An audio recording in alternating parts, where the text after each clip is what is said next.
বাংলাদেশ সহ ৬ দেশের জাহাজ হরমুজ প্রণালী দিয়ে চলতে পারবে, ইরানের আজকের বক্তব্য।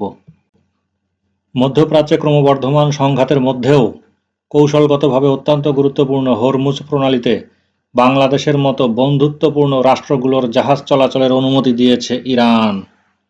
দেশটির বন্ধু রাষ্ট্রের এই তালিকায় বাংলাদেশের পাশাপাশি ভারত, চীন, রাশিয়া, ইরাক ও পাকিস্তানের নাম উল্লেখ করা হয়েছে। ইরানের রাষ্ট্রীয় টেলিভিশনকে দেওয়া এক সাক্ষাৎকারে দেশটির পররাষ্ট্রমন্ত্রী আব্বাস আরাকচি বলেন, পশ্চিমা গণমাধ্যমের দাবি অনুযায়ী হরমুজ প্রণালীটি পুরোপুরি বন্ধ নয়। আব্বাস বলেন, যেসব দেশকে আমরা বন্ধু মনে করি বা অন্য কোনো কারণে যেখানে আমরা সিদ্ধান্ত নিয়েছি সেসব ক্ষেত্রে আমাদের সশস্ত্র বাহিনী তাদের নিরাপদ পারাপারের ব্যবস্থা করেছে। তিনি আরও বলেন, আপনারা সংবাদে দেখেছেন চীন, রাশিয়া, ভারত, পাকিস্তান ও ইরাকের জাহাজের জন্য এই সুবিধা চলমান রয়েছে। সম্প্রতি ভারতের 2টি জাহাজ এই প্রণালী পার হয়েছে, এমনকি আমার বিশ্বাস বাংলাদেশও এর মধ্যে রয়েছে। এই দেশগুলো আমাদের সঙ্গে কথা বলেছে এবং সমন্বয় করেছে। যুদ্ধের পরেও ভবিষ্যতেও এই প্রক্রিয়া অব্যাহত থাকবে।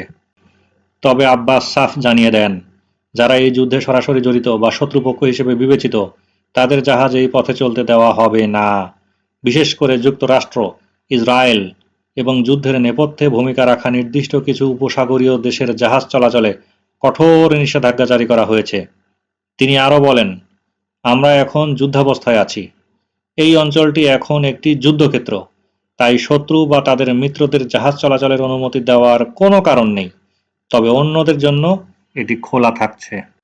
উল্লেখ্য, বিশ্বের মোট তেলের প্রায় 5/1 এই সরু সমুদ্রপথ দিয়ে পরিবহন হয়। গত মাসে ইরানের বিরুদ্ধে যুক্তরাষ্ট্র এবং ইসরায়েল যুদ্ধ শুরু করার পর থেকে এই জলপথে নিজেদের কঠোর নিয়ন্ত্রণ প্রতিষ্ঠা করেছে ইরান। যাই হোক, বাংলাদেশের সৌহার্দ্যপূর্ণ আচরণের কারণেই এখনও ইরান বাংলাদেশকে তার বন্ধুসুলভ রাষ্ট্রের তালিকায় গণ্য করে।